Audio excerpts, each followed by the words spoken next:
Hello, hi, I'm Zanzi, and welcome back to the Health for Mzansi podcast, episode 91. Proudly brought to you by Health for Mzansi. I'm your host, Joe, and I'm excited to walk this health and wellness journey with you. Remember, nothing is off limits.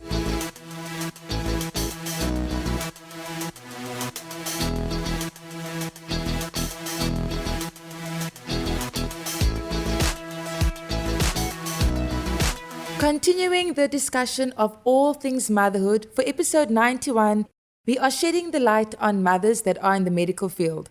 We know that being a mother requires so much. Now imagine adding late night shifts and crazy working hours. Not a good mix if you ask me. So to tell us more about this, we have Dr Chanell Marthinussen, who proudly wears the titles Doctor, Entrepreneur, Wife and Mother. Dr. Marthinussen, how are you doing? Good. I'm just a little bit nasally, but I'm feeling okay. Okay, thank you for joining us regardless. And I think it's just testament to soldiering on. You're a mother, but you're working as well, which I think fits perfectly into the conversation we're going to be having anyway. Dr. Marthinussen, just tell us more about your journey with motherhood and how it started. Some would say I was probably born to be a mother because I was always the designated babysitter at family functions and things. So I've always been a lover of kids and playing with them and things. So I was always ready for being a mom.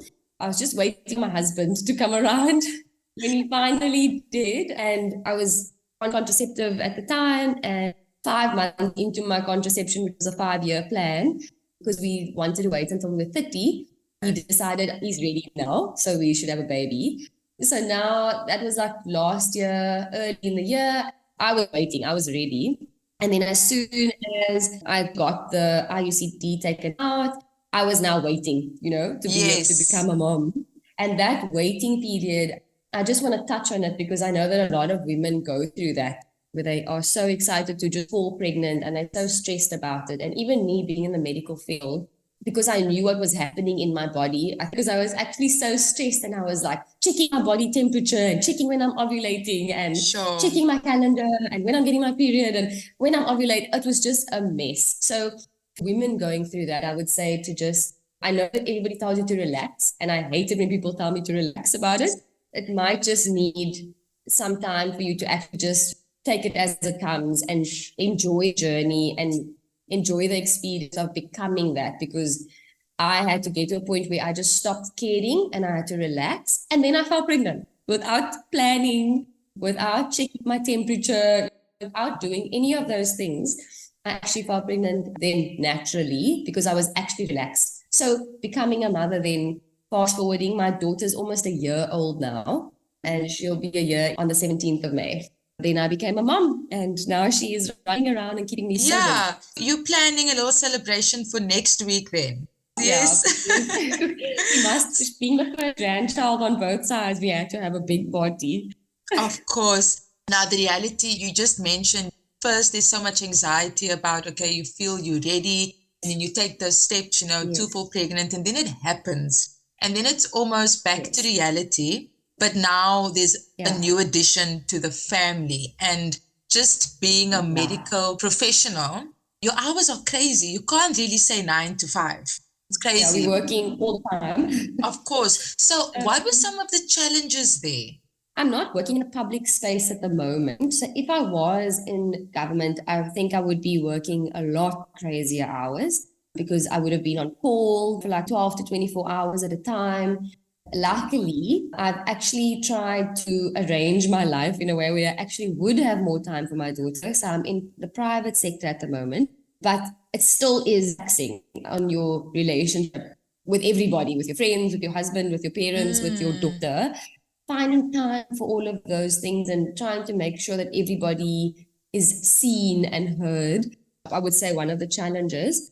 So today is one of those perfect examples where I had a moment in the car driving to work this morning, because I had to drop my daughter at a grandparent's, and that means she has to sleep over. So I wouldn't be seeing her for 2 nights, and I actually just missed her so much.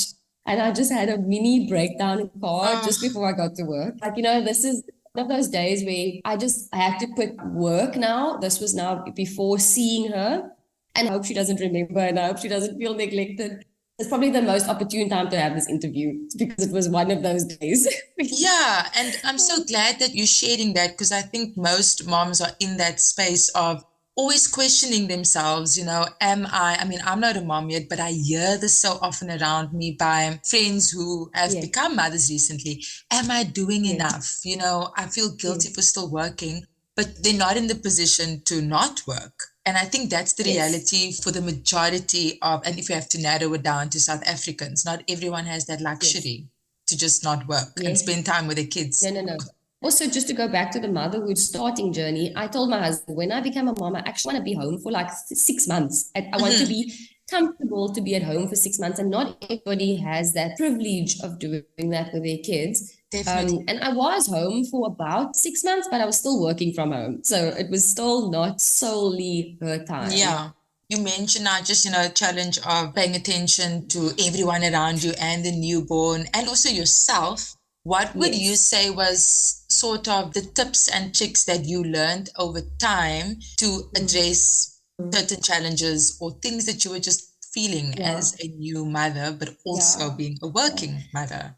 Mommy guilt moments is a real thing, hey? It's something that I've heard people mention before, but I never quite understood it. And today was probably one of those mommy guilt moments where I felt, oh, I'm putting my work before my child. Mm, But these things have to happen. You have to work and you have to show your children that you can actually do everything. You can be a parent and you can be a wife and you can be a successful woman. That mommy guilt of thinking, oh, I didn't get to bath her tonight because I worked late. One day I was actually so sad when I got home and she was sleeping. So when I left when she was sleeping and I got home when oh, she was sleeping, and I felt so sad that I missed a whole day of her life. But I actually just had to get back and bring myself to a point where I had to say, it's okay. It actually is okay that I am showing her what it is to be a strong woman and to be able to do it all.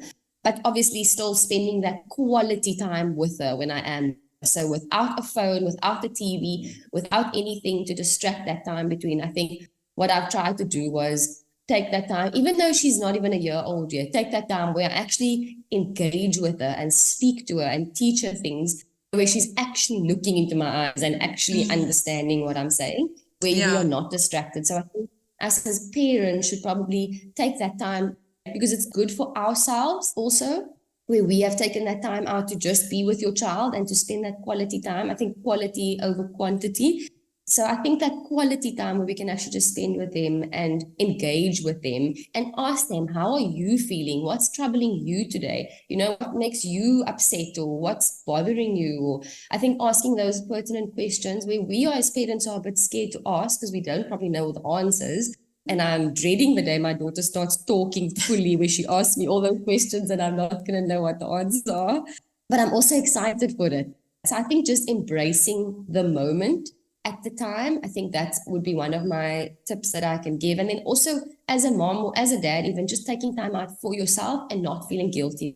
I've booked many spa days and where my husband and I would just go away for a night and actually just sleep and spend time together because you get so lost in the rigmarole of just working and getting busy and doing the things. I've heard people tell me that I make it look so easy, but it's really not. In Mm, reality, it's actually not that easy. You roll with the punches and yeah. you just take one thing at a time and you just move forward. Just try and give your best every time, in every Yeah. moment.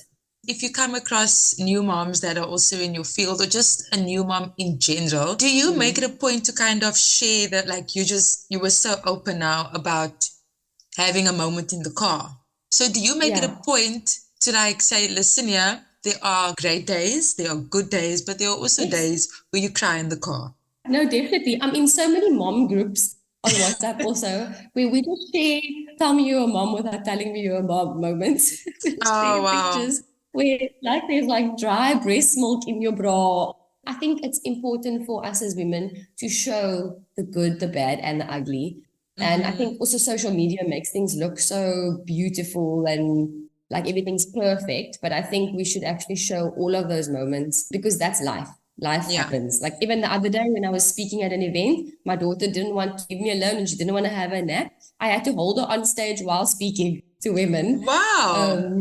We just have to do it. And a lady actually stood up and commended me, and she said she just wants to honor me for showing our generation that we can actually be everything. We can be a mom and a woman at the same time. I think females think that they need to choose one. And yes, it's hard to do both. It really can be done. I always say, just as the kid needs a village, the mom, the parents also need a village. And you just mentioned now the WhatsApp group of mommies. I love that. Yes. What would your advice be to medical professionals that have kids, but also the advice to their support group, so to their village? Like, what would you just say? To the support groups, I would say, ask the mom, how is she really feeling? Like, I know everybody sees the child first, and I'm okay with that because they're so cute. But I think that everybody gets so caught up in the cute baby, but they actually forget that they are actually parents also. So I've had a lot of my friends, and I sometimes would even just like shed a tear when somebody would come and see our daughter, but then they would actually say, but how are you really feeling? How are you coping? And that would actually just warm my heart so much. And something as small as like, if it's a new mom, like take a coffee, or, like even offer to watch the baby for an hour, just something. Because remember, even having a shower as a new mom was such a beautiful experience. Wow. Real talk. I literally had a moment because those first 6 weeks are a roller coaster of emotions, postpartum, and you just need time out to yourself. Where I even told my husband, I don't want to be touched even, like I feel overtouched. I just want to just get back to myself and like center myself.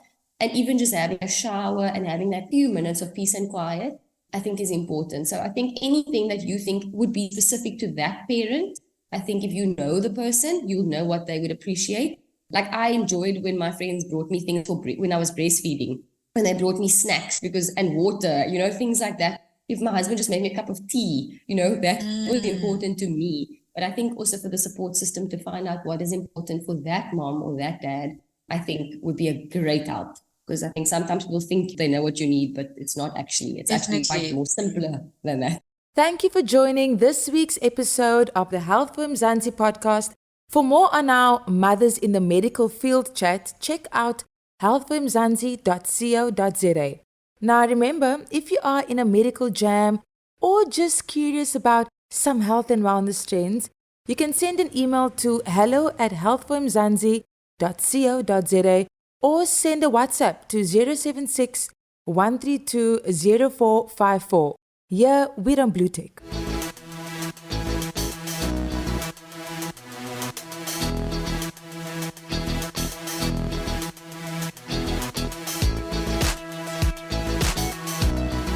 So there you have it, gals and guys. I hope you do not forget to give an extra warm hug to every mother you come across that's also in the health sector. And that's on doctor's orders. Till next time, keep well and stay healthy. Signing out, your girl Jo.